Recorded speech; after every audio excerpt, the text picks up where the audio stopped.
Hey guys, welcome back to my YouTube channel, and today I'm going to be telling you how to make slime like mine. First up, I use Elmer's glue, baking soda,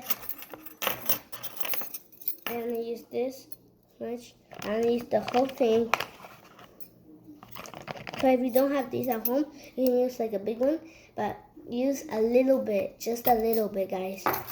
And I also use for the color, some green food coloring, and the glitter, and you can actually get all of these like stuff at Walmart. And, yeah.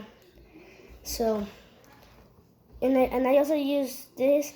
If you have like a big plate like this, you can actually use as much as you want, and yeah.